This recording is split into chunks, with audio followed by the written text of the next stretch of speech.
"I can't walk," he whispered, the words lost in the howling Montana wind.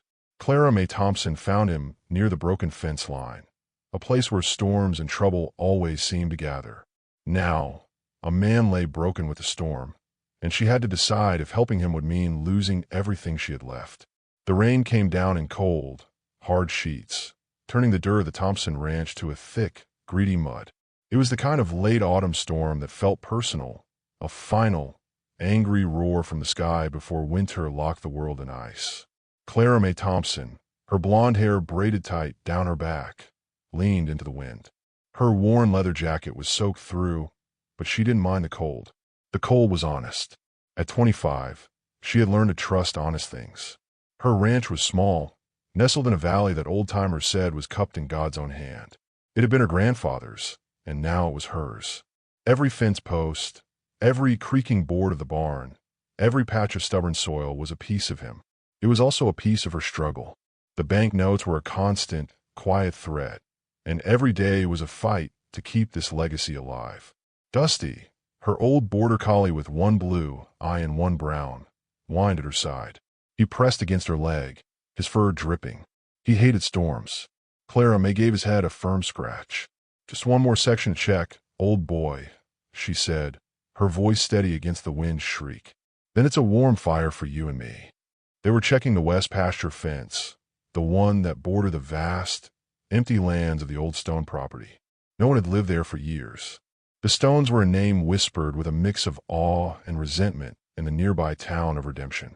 They had owned half the county once, but now all that was left was a crumbling mansion on a hill and a reputation for pride and ruin. That's when Dusty stopped. He let out a low growl, his body rigid. His ears were pointed toward a cluster of ancient cottonwoods by the fence. "What is it, boy?" Clara Mae murmured, her hand instinctively going to the small hatchet on her belt. "In this country, you learn to be ready for anything. A wolf, a cougar, or just a spook steer." She followed his gaze. At first, she saw nothing but the swaying trees and the driving rain. Then, a flicker of motion, a dark shape on the ground. It was a man. He was lying face down in the mud, tangled in a down section of barbed wire. A horse was nowhere in sight. Her heart hammered against her ribs. She approached slowly, her boots sinking into the muck. "Hello," she called out, her voice nearly swallowed by the storm. "Mister, can you hear me?" She knelt beside him, pushing wet hair from his face. He was young, maybe a few years older than her. His face was pale and streaked with mud, but it was a strong face with a square jaw and high cheekbones. He wore the clothes of a cowboy, denim and leather, now dark with rain. One of his legs was twisted at an angle that made her stomach clench. Bone was visible through a tear in his jeans. His eyes fluttered open. They were a startling, clear gray, like the sky after a storm. He tried to push himself up, then gasped a raw sound of agony. "Easy now," Clara Mae said, her voice softening. "Don't you move." He looked at her, his eyes clouded with pain and confusion. He tried to speak, but only a dry rasp came out. He licked his lips and tried again. "I can't walk," he whispered, the words so quiet they were almost a prayer. Clara Mae looked at his leg, then at the vast, empty landscape around them. The sun was sinking, and the storm was getting worse. The nearest town was 10 miles away. There was no choice to make, not for someone like her. Her grandfather's voice echoed in her head, a lesson taught so many times it was part of her soul. "You don't leave a man behind. Not ever." "You're not going to have to," she said, her tone firm and reassuring. "I'm going to get you home." He closed his eyes, a silent surrender. The weight of the decision settled on Clara Mae's shoulders. He was a stranger from the direction of the abandoned stone property. Bringing him into her home was a risk, but leaving him here to die was not a risk. It was a certainty, and it was one she could not live with. With a grunt, she began the painstaking work of freeing him from the wire, the barbs catching on his clothes and her gloves. The man was heavy, a dead weight of muscle and bone. Every move sent a fresh wave of pain through him, and though he didn't cry out, she could feel the tremors that shook his body. "Okay," she panted, finally getting him clear. "Okay, now for the hard part." She looped his arm over her shoulders, taking most of his weight. He was tall, and she was strong from years of ranch work, but the mud fought her with every step. Dusty ran ahead, then back, barking encouragement. It was a slow, brutal journey back to the small, warm light of her farmhouse, a journey taken one agonizing step at a time. As she struggled under his weight, the storm raging around them, she couldn't help but wonder if she was carrying a man back to safety, or carrying a whole new world of trouble right to her front door. The farmhouse kitchen was warm and smelled of dried herbs and wood smoke. Clara Mae eased the stranger into one of her grandfather's sturdy wooden chairs. He slumped forward, his breathing shallow, his face ashen. The journey had taken everything out of him. "All right, let's have a look at you," she said, more to herself than to him. She took a deep breath and carefully cut away the denim around his leg. The injury was worse than she'd thought. A clean break, but the wound was dirty, filled with mud and grass. It needed a doctor, but Doc Miller wouldn't make it out here in this storm, not until morning. It was up to her. She moved with a quiet efficiency that came from a life of dealing with emergencies, both animal and human. She stoked the fire in the wood stove until it roared, then filled a large pot with water to boil. From a wooden cabinet, she pulled her grandfather's old first aid kit. It was filled with salves, clean bandages, and a bottle of whiskey for cleaning wounds. The man watched her through half-lidded eyes. "You don't have to," he mumbled, his voice thick with pain. "Nobody has to do anything," she replied without looking at him. "We do it because it's the right thing to do. Now, this is going to hurt." She handed him a strip of clean leather. "Bite down on this." He took it without question. She cleaned the wound as gently as she could, her touch firm and sure. He didn't make a sound, but his knuckles were white where he gripped the arms of the chair. His jaw was clenched tight. Clara Mae worked quickly, her focus absolute. She had set the leg of a calf once, and splinted the wing of a hawk. A man wasn't so different, just bigger. She fashioned a splint from 2 flat pieces of kindling and wrapped his leg tightly with clean cloths. It was a crude fix, but it would hold until the doctor could get there. When she was done, she was sweating, her hands trembling slightly. She looked at him. He was pale, but the haze of pain in his eyes had cleared a little. He let the leather fall from his mouth. "Thank you," he said. The words were simple, but they held a weight of gratitude that filled the small kitchen. "Don't thank me yet," she said, wiping her hands on a rag. "The doctor will be the one to thank. I'll call him as soon as the phone line is working again." Storms like this often knocked out the lines for a day or two. She helped him from the chair to the small spare room, just off the living area. It was her grandfather's old room, simple and clean, with a solid bed and a window that looked out onto the mountains. She got him settled under a heavy quilt, then brought him a mug of warm broth. He drank it slowly, his hands shaking. "I'm Caleb," he said, his voice a little stronger now. "Caleb Stone." Clara Mae froze, the empty mug in her hand. Stone. The name hung in the air between them. The family that had owned everything and lost it all. The family Doc Miller had warned her about years ago, telling her they were proud folk, with hearts as hard as the mountains they're named for. She studied his face again, the strong jaw, the gray eyes. She had heard stories about the Stone brothers, the ones who had fought over what little was left of their father's empire. One was a businessman, ruthless and cold. The other was a rancher, as stubborn and wild as the land itself. "Clara Mae Thompson," she said, her voice carefully neutral. He nodded, his eyes searching her face. "You run this place by yourself?" "I do," she said, a hint of pride in her voice. "It was my grandfather's." "He taught you well," Caleb said, his gaze dropping to his splinted leg. An uncomfortable silence fell between them.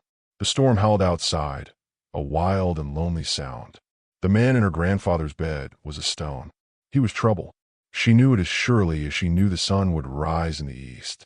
But as she looked at him, vulnerable and broken, she felt no fear. Only a deep, unsettling sense of pity. And something else, something she couldn't quite name. A feeling of connection, as if this storm had washed not just a stranger to her door, but a piece of her own fate. "You get some rest," she said, turning to leave. "We'll figure the rest out in the morning." She closed the door softly behind her and leaned against it, her eyes closed. Dusty came and nudged her hand with his wet nose. She sank to the floor, wrapping her arms around her loyal friend. The fire crackled in the stove, a warm and steady heartbeat in the quiet house. For For the first time in a long time, the house did not feel empty. But she wasn't sure if that was a comfort or a warning. The next morning, the world was washed clean. The storm had broken, leaving behind a sky so blue it hurt to look at. Sunlight streamed into the farmhouse, illuminating the dust motes dancing in the air. The phone line was still dead. Clara may have been up since dawn, tending to the animals. The storm had done some damage, a few more down fences, a leak in the barn roof, but nothing she couldn't handle. It was the problem in her spare room that she didn't know how to fix. She found Caleb awake when she came back inside. He had pushed himself up against the headboard, his face tight with pain. The quilt was pulled around his waist. He had the powerful build of a man who worked with his hands, with broad shoulders and scarred knuckles. "Morning," she said, pausing in the doorway. "How's the leg?" "It's still there," he said, his voice gravelly. He attempted a smile, but it looked more like a wince. "Hurts like hell." "I imagine it does," she said. She came in with a tray. On it was a bowl of oatmeal, a cup of coffee, and a glass of water with 2 aspirin. "Eat. You'll need your strength." He looked at the food, then back at her. "You're being mighty kind to a stranger who busted up your fence." "The fence can be mended," she said simply, setting the tray on the bedside table. "People aren't so easy to patch up. Besides, I haven't decided if I'm being kind or just foolish yet." He let out a short, rough laugh that turned into a cough. "My brother Elias would say you're being foolish. He says kindness is a currency for the poor." The name hung in the air again. Elias Stone, the businessman, the ruthless one. "Sounds like a charming fellow," Clara Mae said dryly, pulling up a chair. "He's a snake," Caleb said, his voice hardening. "A snake in a 3-piece suit. He thinks because our father left the main ranch to me, he has the right to take it." So the stories were true. The fight between the brothers was over the last piece of the Stone legacy. "He's trying to force me out," Caleb continued, staring out the window. "Using lawyers and money to tie me up in knots. Says I'm running the place into the ground. He wants to sell it to some developer from California. They want to build luxury cabins and a golf course." Clara Mae felt a cold knot form in her stomach. A golf course. The idea was an insult to the land, to everyone who had ever worked it.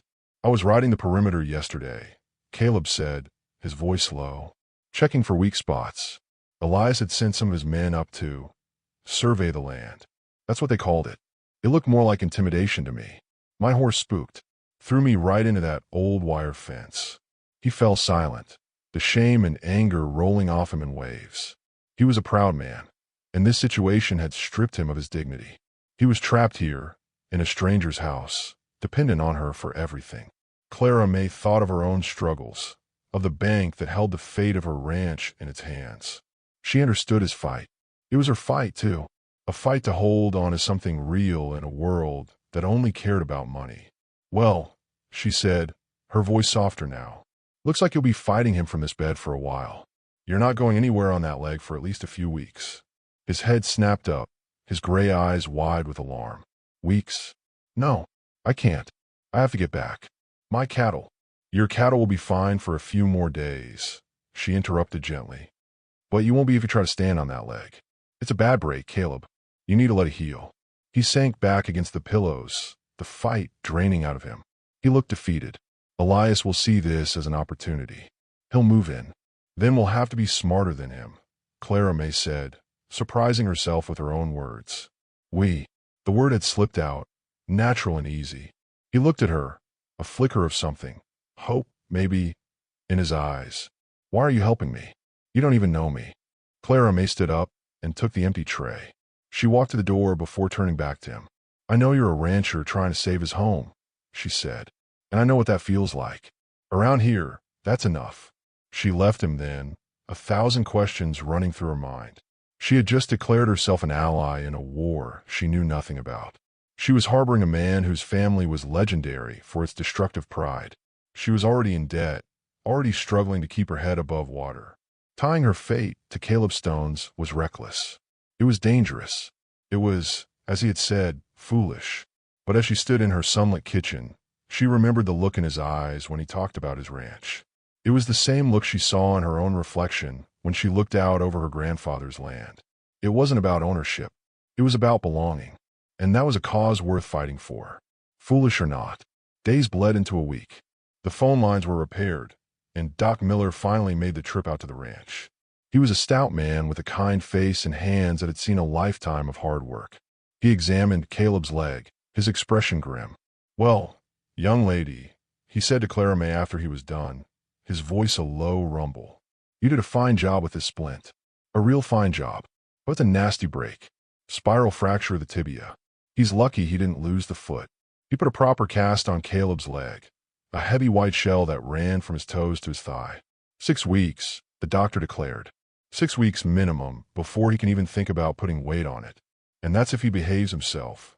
Caleb, lying in the bed, let out a frustrated sigh that sounded like a wounded animal. 6 weeks was a lifetime. Doc Miller pulled Clara Mae aside as he was leaving. "You be careful, Clara Mae," he said, his eyes serious. "I know your heart is in the right place, but the stones are a whirlwind. You get too close, you'll get swept up in their storm. Elias Stone has been in town, asking questions. He knows Caleb is missing." The news sent a chill down her spine. Elias was looking for him. Life on the ranch settled into a new, strange rhythm. Clara Mae would do her chores in the morning, her boots echoing on the porch boards as she left before dawn. Caleb would be awake when she returned for breakfast, the frustration of his confinement etched on his face. He was not a man built for stillness. "I feel useless," he grumbled one morning, watching her come in with 2 buckets of milk, her cheeks flushed from the cold. "You're healing," she said, pouring him a coffee. "That's not useless. That's your job right now. To keep him occupied." She gave him tasks he could do from bed. He mended her best leather bridle with a skill that surprised her, his large hands surprisingly deft. He sharpened her knives until they were razor sharp.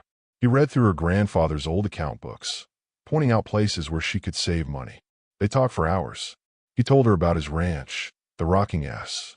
He spoke of it not as a property, but as a living thing. He knew every creek, every pasture, every cow by name. He told her about his father, a hard man who had loved the land more than his own sons. And he told her more about Elias, about a childhood full of competition and a bitter jealousy that had only grown with time. Clara Mae, in turn, told him about her grandfather. She told him how he had taught her to read the seasons in the sky, to understand the language of the animals, to be gentle but strong. "He used to say this land doesn't belong to us," she said one evening, sitting in the chair by his bed as the sun set, painting the mountains in shades of orange and purple. "He said we just borrow it from our children." Caleb looked at her, his expression soft. He sounded like a good man. "He was the best," she said quietly. In that small, quiet room, a fragile trust began to grow. It was built in the shared silences, in the easy way they learned to talk to each other, in the small acts of care. She would find him a book to read. He would listen for the sound of her truck coming home at the end of the day. But the outside world cannot be kept at bay forever. One afternoon, a sleek black truck rolled down her long gravel driveway. It was a vehicle that screamed money and city life. It didn't belong here. Clara Mae's heart leaped in her throat. She went to the window. A man in a tailored suit and polished cowboy boots stepped out. He was handsome, in a cold, sharp way, with the same gray eyes as Caleb, but his were hard and calculating. It was Elias Stone. "Stay here," she said to Caleb, her voice low and firm. "Don't make a sound." She walked out onto the porch, her arms crossed over her chest, positioning herself between the man and her front door. Dusty stood beside her, a low growl rumbling in his chest. "Can I help you?" she asked, her voice even. Elias Stone smiled, but it didn't reach his eyes. "I don't believe we've met. I'm Elias Stone. I'm looking for my brother. I was told he might have had an accident out this way."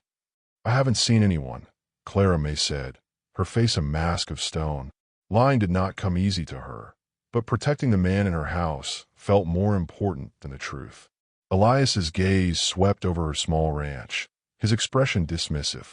He looked at the peeling paint on the porch railing, the patched roof of the barn. "This is a quaint little place," he said, his tone dripping with condescension. "Must be a struggle to keep it running all by yourself." "I manage," she said, her chin held high. "I'm sure you do," he said, taking a step closer. "But things can get difficult. Accidents happen. Banks call in loans. It would be a shame for a hardworking young woman like you to lose everything because she got involved in a family matter." The threat was clear, wrapped in a thin veil of politeness. He was warning her. He was threatening her home, her grandfather's home. A cold, hard anger rose up in her, an anger she hadn't felt in years. "Are you threatening me, Mr. Stone?" He just smiled again. "I'm just offering some friendly advice. If you happen to see my brother, you tell him I'm looking for him. We have business to discuss." He turned and got back into his truck, leaving a cloud of dust in his wake as he sped away. Clara Mae stood on the porch for a long time, her hands clenched into fists. The fear was there, a cold knot in her stomach. But the anger was stronger. Elias Stone had underestimated her. He thought he could scare her. He didn't know that this land, this home, was everything to her, and she would not let some snake in a suit take it away from her or anyone else. She walked back inside, her face set with a new determination. Caleb was sitting up, his jaw tight. He had heard everything. "You should have told him I was here," he said, his voice rough with shame. "He's put you in danger now." "He thinks he has," she corrected him, meeting his gaze. "He doesn't know us. He doesn't know what we're made of. There was that word again. This time, it felt different. It wasn't an accident. It was a choice. A declaration. The storm had passed, but a new one was brewing. And this time, Clara Mae knew she and Caleb would have to face it together. Elias's visit changed everything. The quiet peace of the farmhouse was replaced by a low thrum of anxiety. They were no longer just a rancher and a woman who had helped him. They were partners in a siege. The enemy had a face and a name, and he had made it clear he was willing to destroy Clara Mae to get to his brother. "He won't stop," Caleb said that evening, his voice grim. He had barely touched his dinner. "He'll go after your loan. He'll find a way to put pressure on you." "Let him try," Clara Mae said, though her stomach was churning with a fear she tried hard to hide. "This ranch has survived blizzards, droughts, and the Great Depression. It can survive a man in a fancy suit." But the bravado felt thin, even to her own ears. The truth was, she was vulnerable. The loan her grandfather had taken out years ago was now a heavy weight on her shoulders. Mr. Henderson, the bank manager in town, was a reasonable man, but he answered to a board of directors who only cared about numbers on a page. They began to plan. Caleb, trapped in his bed, became the strategist. He knew Elias's mind, his tactics, his weaknesses. "Elias is all about appearances," Caleb explained, sketching a map of his own ranch on a piece of paper. "He wants to look powerful. He'll use the law, but he'll bend it until it's ready to break. He'll try to isolate us, make us feel like we're alone." Clara Mae became the eyes and ears, the hands and feet. She drove into Redemption for supplies and kept her ears open. The town was small, and gossip traveled faster than wildfire. She learned that Elias had been seen having lunch with Mr. Henderson. He had also been talking to some of the other ranchers, men who were struggling and might be swayed by a quick offer for their land. The intimidation was subtle at first. A delivery truck of feed for her cattle was mysteriously delayed for 3 days. Someone left the gate to her north pasture open one night, and she spent a full morning rounding up a dozen spooked heifers. Nothing she could prove was Elias's doing, but she knew.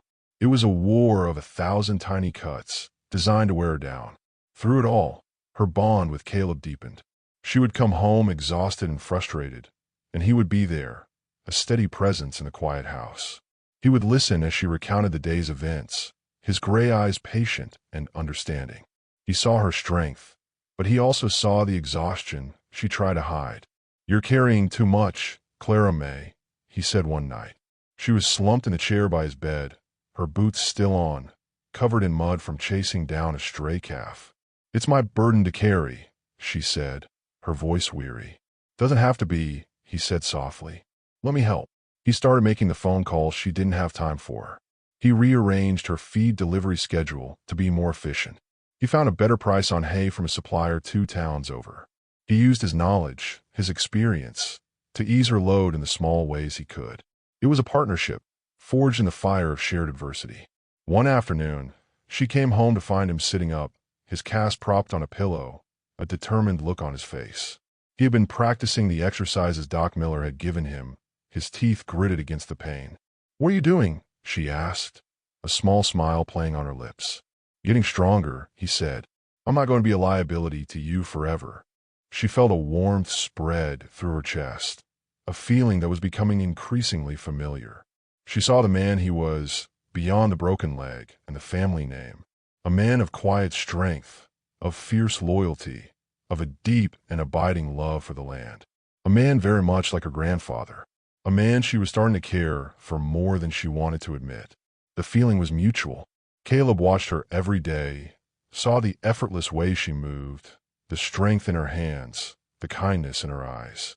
He saw the way she gentled a nervous horse, the way she talked to Dusty as if he were a person, the way the setting sun caught the gold in her braided hair.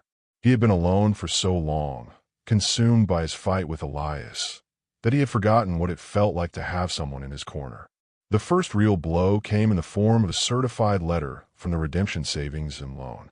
It was a formal, impersonal notice. Due to a review of outstanding agricultural accounts, they were exercising a clause in her loan agreement. They were calling in the final balloon payment. She had 90 days to pay the remaining $30,000, or they would begin foreclosure proceedings. Clara Mae felt the world tilt on its axis. $30,000. It might as well have been $1 million. She sank onto the porch steps, the letter trembling in her hand. The ranch, her home, her entire life, was slipping through her fingers. This was Elias. She had no doubt. He had gotten to the bank. She didn't tell Caleb at first. She couldn't bring herself to add to his burden. She tried to carry the fear alone, but it was a heavy, suffocating weight. He knew something was wrong. She was quieter, her smiles were forced, and there were dark circles under her eyes. Clara Mae, he said one evening, his voice gentle but firm. Talk to me. What is it? She finally broke down, the tears she had been holding back for days finally falling. She showed him the letter. He read it, his face hardening into a mask of cold fury. That bastard, he whispered. He reached out and took her hand. His hand was warm and strong around hers. We are not going to let him win. How? She asked, her voice thick with despair. There's no way I can get that kind of money in 90 days. There's always a way, he said, his eyes locking with hers. My father, for all his faults, taught me one thing. A rancher never gives up. You get knocked down, you get back up. You find a way. His conviction was a spark in her darkness. For the first time in days, she felt a flicker of hope. She wasn't alone in this. They spent the next week brainstorming, looking at the problem from every angle. They went over her books again and again. She could sell some of the cattle, but it wouldn't be nearly enough. Not in the current market. It was Caleb who had the idea. It came to him in the middle of the night, an echo of a story his grandfather used to tell. The wild horses, he said the next morning, his eyes bright with excitement.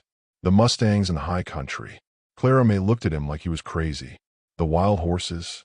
They're just legends, Caleb. Ghost stories. They're not legends, he insisted. My grandfather saw them. He said they were descendants of the original Spanish stock. Smart, strong, tough as nails. The government pays good money for captured mustangs, for their relocation programs. In private buyers, a horse from that line would be worth a fortune to the right person. It was a wild, desperate plan. The high country was rugged, dangerous territory, and no one had successfully rounded up any of those horses in 50 years. They were too smart, too fast. They knew the mountains better than any man. It's impossible, she said. Is it? He countered, his gaze intense. Or is it just hard? You know this land better than anyone. You're the best rider I've ever seen. We could do it, Clara Mae. You could do it.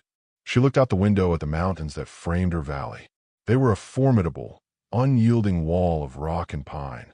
The idea was terrifying, but the thought of losing her ranch was even more so. What other choice did she have?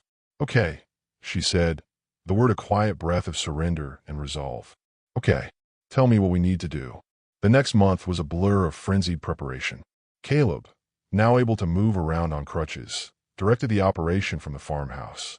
He drew maps from memory, marking the old box canyons and natural corrals his grandfather had told him about. He knew the horses' patterns, their watering holes, their escape routes. Clara Mae did the physical work. She rode out every day, scouting the high country, getting the feel of the land. It was grueling, lonely work. She mended the fences on an old line cabin high in the hills, turning it into a base camp. She stockpiled supplies, grain, and medical kits. Her neighbors, The few who weren't swayed by Elias Stone's money pitched in. Old Man Hemlock, a rancher with a face like a dried apple, brought over a load of hay. The widow Jensen, whose husband had been Clara Mae's grandfather's best friend, baked them bread and casseroles.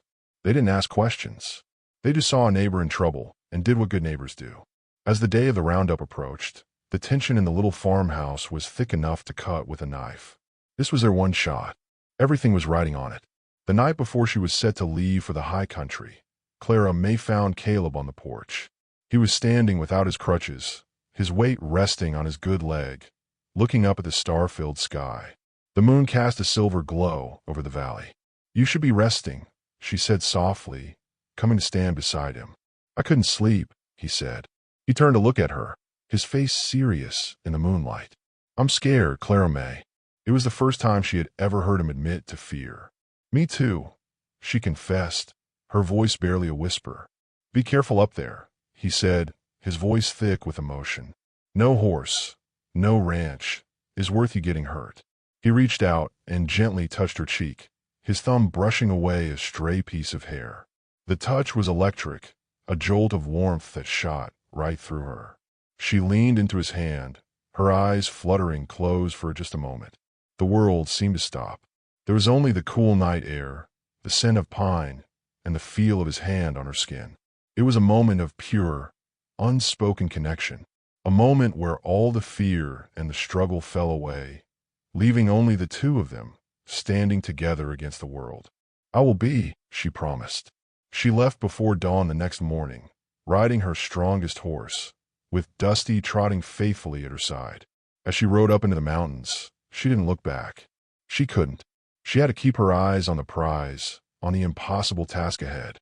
But she could feel Caleb's presence, his belief in her, like a warm coat against the cold mountain air. It was a belief that gave her strength, a belief that made her feel like maybe, just maybe, the impossible was within her reach.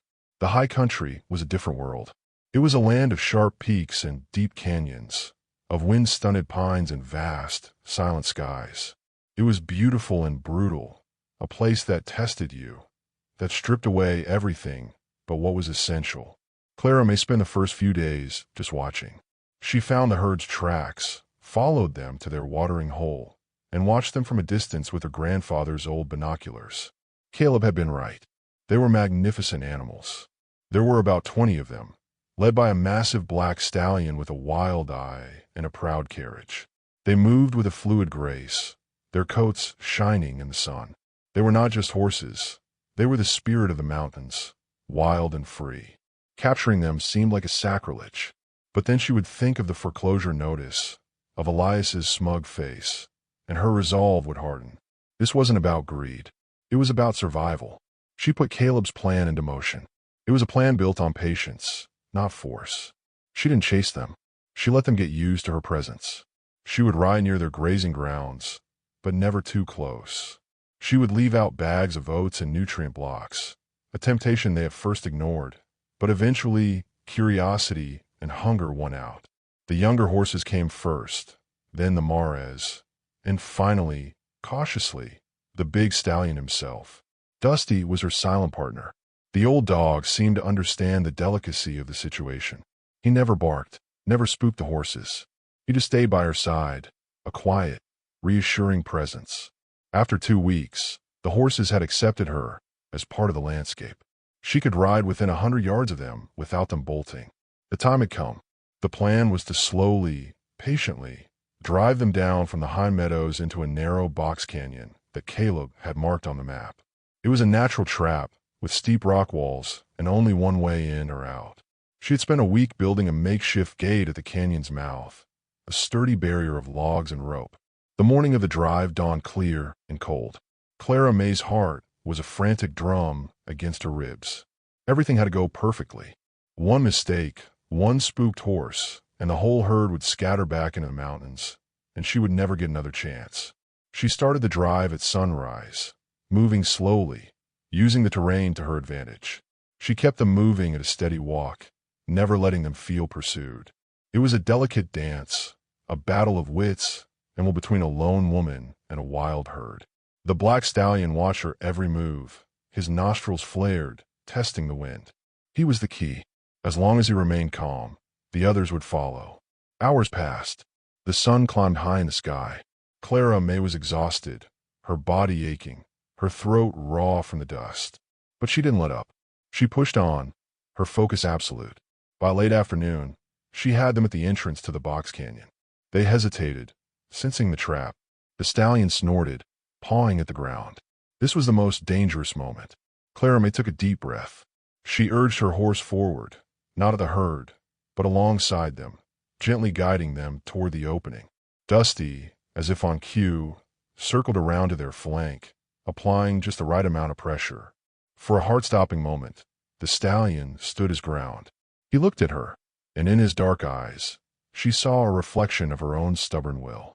Then, with a flick of his tail, he turned and walked into the canyon. The rest of the herd followed. Clara Mae's legs were shaking as she dismounted.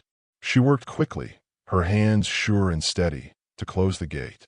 As the final log fell into place, a wave of relief so powerful it almost brought her to her knees washed over her. She had done it. Against all odds, she had done it. She slid down the rock wall and sat on the ground, her head in her hands, as Dusty licked her face. The wild horses milled about in the canyon, confused but calm. They were safe, and so was she. That night, back at the line cabin, she allowed herself a moment of triumph. She had faced the mountain and won. She had proven to herself, and to the world, what she was made of. But as she looked out at the stars, a new worry began to creep in. The hardest part was not over.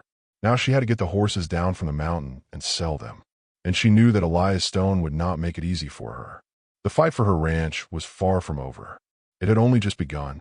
The journey down the mountain was a slow, nerve-wracking ordeal. Clara Mae had to move the herd carefully, preventing a panic that could send them scattering over a cliff edge or back into the wilderness.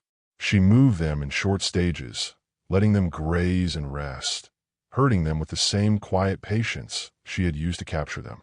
The black stallion was the leader, and as long as she had his grudging respect, the rest of the herd followed. She communicated with Caleb using a small, battery-powered radio they had bought for emergencies. Every evening, her voice, crackling with static, would fill the quiet farmhouse. "I've made it to the old catcher's pen," she'd report, her voice tired but steady. "The herd is calm. Moving them past the scree slide tomorrow." "Good." Caleb's voice would come back, a warm and reassuring sound that eased her bone-deep weariness. "Be careful at the slide. Elias knows that's a choke point. If he's going to make a move, it'll be there." His warnings were a constant reminder that the physical challenge of the mountain was only half the battle. The human threat was just as dangerous. Caleb, for his part, was a caged lion. His leg was healing, the deep ache giving way to a frustrating itch beneath the cast. He was walking, leaning heavily on a crutch, his impatience growing with every passing day. Being unable to help Clara Mae on the mountain was a torment. So he did the only thing he could. He gathered intelligence. He called old friends of his father's, ranchers who had been pushed out by Elias's business dealings. He called contacts in the Cattlemen's Association. He slowly and carefully began to piece together a picture of his brother's web of influence. He learned that Elias had bought up the dead of several local ranches, using a holding company with an anonymous name. He was squeezing the entire valley, positioning himself to be its new king. The information was damning, but Caleb lacked the final piece of proof to connect it all directly to Elias. As Caleb had predicted, Elias made his move at the scree slide. It was a treacherous stretch of trail, a narrow path with a steep drop-off on one side and a wall of loose rock on the other. Clara Mae was easing the horses through, single file, when two men on horseback appeared, blocking the path ahead. They were big men with hard faces, and they worked for Elias. She recognized them from town. "That's far enough, little lady," one of them said, a cruel smirk on his face. "Those are Stone horses. You've got no right to them." Clara Mae's hand went to the rifle in its scabbard on her saddle. "These are wild mustangs," she said, her voice cold and even. "And this is a public access trail. Now get out of my way." "We have orders from Mr. Stone," the other man said, his hand resting on the butt of a pistol at his hip. "He doesn't want these animals moved." The horses behind her were getting restless, their wild instincts sensing the confrontation. The stallion let out a sharp, warning snort. Clara Mae knew she couldn't win a direct fight. 2 against 1, and they were armed. But she had the mountain on her side. She looked up at the wall of loose rock above them. An idea, desperate and dangerous, sparked in her mind. She backed her horse up slowly, her eyes never leaving the 2 men. Then, she pulled her rifle. But she didn't aim it at them. She aimed it high, at a large, precariously balanced boulder near the top of the scree slide. Last chance, she yelled over the rising wind. Move. The men laughed. You wouldn't dare, the first one scoffed. She fired. The shot echoed through the canyon like a crack of thunder. The bullet slammed into the rock just below the boulder. It was enough. With a deep groan, the boulder shifted, and then the whole side of the mountain seemed to give way. A river of rock and gravel cascaded down the slope. It wasn't a massive landslide, but it was enough to create a terrifying cloud of dust and a deafening roar.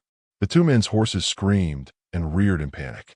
The men, their faces white with fear, fought to control their mounts, then turned and galloped away, disappearing back down the trail. Clara Mae wasted no time. She spurred her own horse forward, getting the spooked herd moving through the dust and chaos before they could bolt. It was a close call, a reckless gamble that had paid off. But as she rode on, her heart still pounding, she knew that Elias would not be so easily deterred. He would be waiting for her at the bottom of the mountain. It took her 2 more days to get the herd down into the valley. She drove them into a large, secure corral she had prepared on the edge of her property. They were exhausted, but they were safe.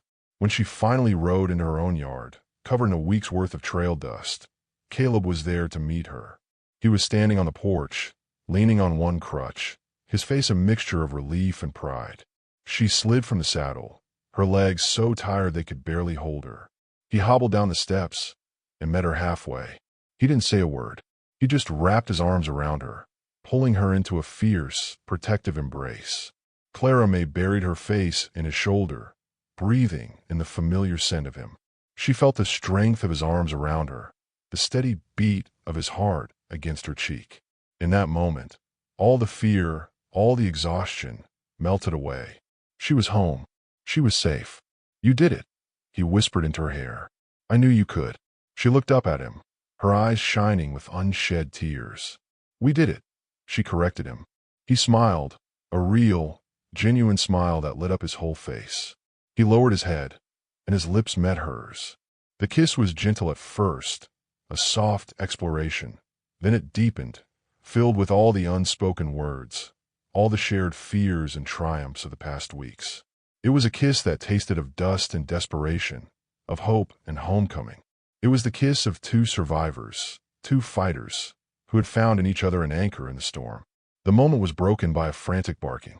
Dusty, who had been patiently waiting, decided he had been ignored long enough.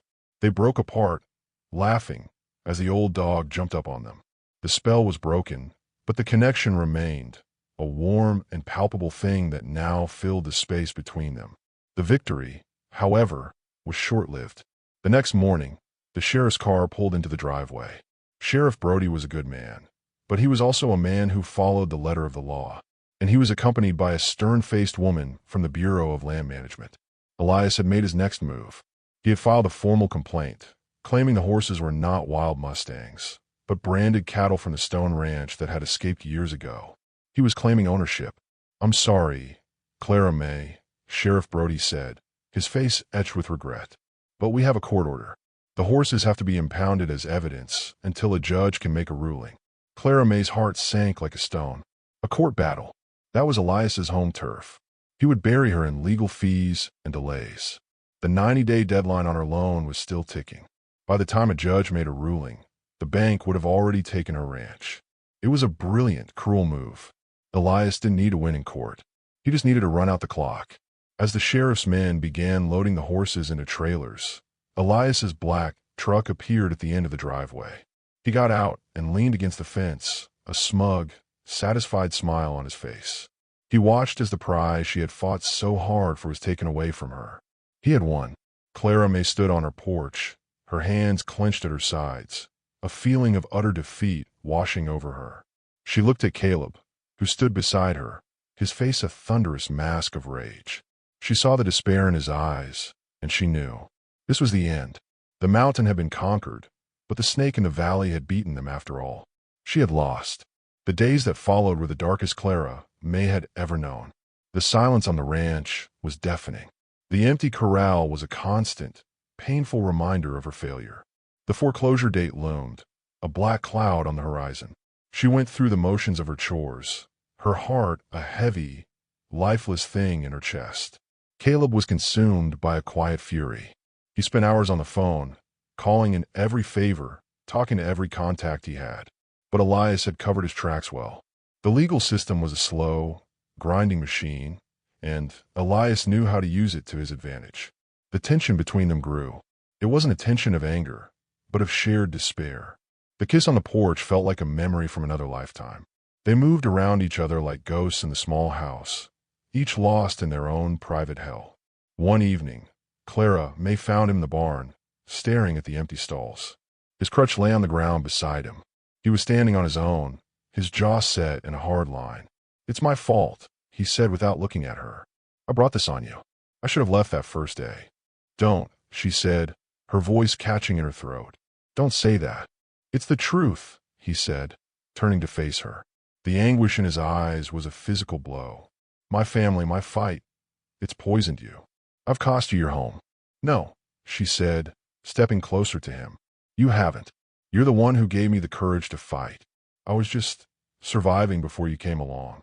You reminded me what it was to live, to fight for something." Tears streamed down her face now, hot and silent. "I'd rather lose this ranch fighting with you," she whispered, "than keep it alone." He pulled her to him, his arms wrapping around her, as if he would never let go. "I love you, Clara Mae Thompson," he said, his voice thick with emotion. "I love you too, Caleb Stone," she sobbed into his chest. In that moment of shared vulnerability, in the ruins of their hopes, they found their bedrock. Their love for each other was the one thing Elias couldn't touch, the one thing he couldn't take away. It was that night that the final piece of the puzzle clicked into place for Caleb. He was going through his father's old journals, searching for anything that could help them, when he found it. Tucked into the back of a dusty ledger was a faded, hand-drawn map. It was a map of the original Stone property from 100 years ago, and on it, in his great-grandfather's spidery handwriting, was a note. It described a small, secluded valley deep in the mountains that he had designated as a natural preserve. He had released a small herd of Spanish Mustangs there, the ones he had brought with him when he first settled the territory. He declared them, in his own words, a permanent gift to the wild, to remain free for all time. The journal entry was dated, signed, and legally witnessed by the circuit judge of the territory. Caleb's heart hammered in his chest. It was a bill of sale from the past, a declaration of freedom for the horses. It was proof, but the valley on the map, it wasn't on any modern survey. The landmarks were a century old. Finding it would be like finding a needle in a haystack. "I know this place," Clara Mae said, her eyes tracing the faded lines on the old map. "My grandfather took me there once, when I was a little girl. He called it the Valley of the Sun. He said it was a magic place." A frantic, desperate hope ignited between them. The foreclosure was in 3 days. They had no time to lose. Caleb's leg was still weak, but he refused to stay behind. "I'm going with you," he said, his jaw set. They left in the pre-dawn darkness, riding 2 of Clara Mae's sturdiest horses. The journey was arduous. Caleb was in constant pain, but he never complained. They rode for a full day, deep into the wilderness, following Clara Mae's half-forgotten childhood memories. They found the valley just as the sun was setting. It was a hidden paradise, a lush green bowl surrounded by towering granite cliffs. And at the entrance to the valley, carved into a massive sentinel rock, was a symbol. It was the original Stone Ranch brand, the rocking S, and below it, the date from the journal. It was the proof they needed, the final, undeniable piece of evidence. They rode back through the night, pushing their horses to the limit. They arrived in Redemption just as the bank was opening on the morning of the foreclosure. They were exhausted, covered in grime, but they walked into Mr. Henderson's office with their heads held high. The meeting was a showdown. Elias was already there, looking smug and confident in his expensive suit. Sheriff Brody was there, as was the woman from the BLM. Clara Mae and Caleb presented the journal and a photograph they had taken of the marked stone. The effect was immediate. The BLM official recognized the historical significance of the territorial declaration. Elias's face went pale. His legal maneuvering, his house of cards, had come crashing down around him. The complaint was dismissed. The horses were released back into Clara Mae's custody.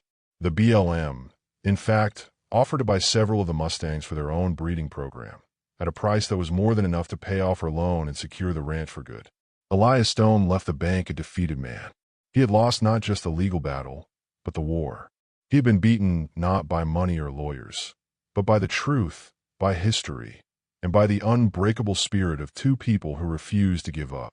That afternoon, Clara Mae and Caleb stood on the porch of the farmhouse, watching the setting sun paint the sky. The deed to the ranch, free and clear, was sitting on the kitchen table. The remaining wild horses, a symbol of their struggle and their victory, roamed free in her pasture. "So," Clara Mae said, leaning her head on his shoulder. "What now, Cowboy?" Caleb turned and looked at her, his gray eyes full of a love so deep it took her breath away. "Now," he said, "we build a life. Together." He kissed her, a long, slow kiss full of promise and relief. The storm was finally over. The cowboy who couldn't walk had found home, and the single cowgirl who had saved him had found the one thing she never knew she was looking for, a love as strong and wild as the land she called home. The victory was sweet, but the peace that followed was even sweeter. In the weeks that followed the showdown at the bank, life on the Thompson Ranch, soon to be known as the Thompson Stone Ranch, settled into a new and beautiful rhythm. The $30,000 from the BLM for the Mustangs had not only paid off the bank loan, but had also provided a much-needed cushion, allowing Clara Mae to make repairs she had been putting off for years. The barn got a new roof, the fences were strengthened, and the little farmhouse got a fresh coat of paint. Caleb's cast came off, and though he walked with a slight limp that Doc Miller said would fade with time, he was finally free. He moved his belongings from the crumbling stone mansion into Clara Mae's cozy home.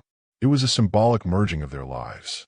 The ghosts of the past, the pride and ruin of the stone name, were left behind in the decaying grandeur of the old house. Their future would be built here, on this land, a place of honesty and hard work. They worked side by side, a true partnership in every sense of the word.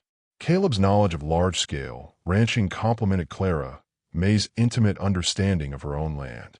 They decided to combine their herds, creating one of the strongest cattle operations in the valley. The Black Stallion and the rest of the wild Mustangs remained in a protected pasture, a living monument to their struggle and their triumph. They were a reminder that some things were meant to be wild and free. News of Elias's defeat spread through the valley. Stripped of his leverage, his web of intimidation unraveled. The other ranchers he had been pressuring found the courage to stand up to him. Faced with multiple lawsuits and a ruined reputation, Elias sold his remaining assets and left redemption, a bitter and defeated man. He disappeared, becoming just another cautionary tale whispered on winter nights. One crisp autumn evening, a year after the storm that had brought them together, Clara Mae and Caleb sat on the porch steps, watching the sun dip below the mountains. The valley was bathed in a golden light. Dusty, now a little grayer around the muzzle, dozed at their feet. Clara Mae leaned her head on Caleb's shoulder. She was no longer just a single cowgirl fighting to survive. She was a woman who had found her strength, her partner, her home. "Do you ever think about that day?" she asked quietly. "The day of the storm." Caleb wrapped his arm around her, pulling her close. "Every day," he said, his voice a low rumble. "I think about the man I was, lying broken in the mud. I thought I'd lost everything. But the truth is, I hadn't found anything worth having yet." He turned to her, his gray eyes soft with a love that still made her heart skip a beat. "You saved me, Clara Mae, in more ways than you'll ever know." "We saved each other," she replied, her voice thick with emotion. He reached into his pocket and pulled out a small, velvet box. Clara Mae's breath caught in her throat. He opened it, and inside was a simple, elegant ring. A thin band of gold was woven together with a band of silver, intertwined, inseparable. "It was my grandmother's," he said. "She said it represented two lives becoming one, without either one losing itself." stronger together. He took her hand, his own calloused and warm. "Clara Mae Thompson," he said, his voice shaking just slightly. "Will you marry me? Will you build a life with me?" Tears of joy welled in her eyes as she looked from the ring to the face of the man she loved. "Yes," she whispered. "Yes, Caleb. 1,000 times yes." He slipped the ring on her finger, a perfect fit, and as the first star of the evening appeared in the twilight sky, he kissed her. It was a kiss not of desperation or relief, but of profound, quiet joy. It was the promise of a future, of a legacy built not on pride or power, but on love, resilience, and the enduring strength of the human heart. The cowboy had found his footing, the cowgirl had found her partner, and together, they had found their forever home. Video outro sequence. Narrator's voice, warm, resonant, over gentle, inspiring music. Thank you for joining us on this journey through the heart of the Old West. If the story of Clara Mae and Caleb touched your heart, and if you believe in the power of courage and second chances, we'd be so grateful if you'd show your support. Please take a moment to subscribe to our channel, Old West Tales, so you never miss a story of love, loss, and redemption. Click the like button if you enjoyed this tale. It truly helps our community grow, and we'd love to hear from you. In the comments below, let us know, where are you watching from tonight? It brings us so much joy to see how far these stories travel. Share this video with a friend or a loved one who appreciates a good story. And until next time, may your trails be happy and your heart be full. Good night from all of us at Old West Tales.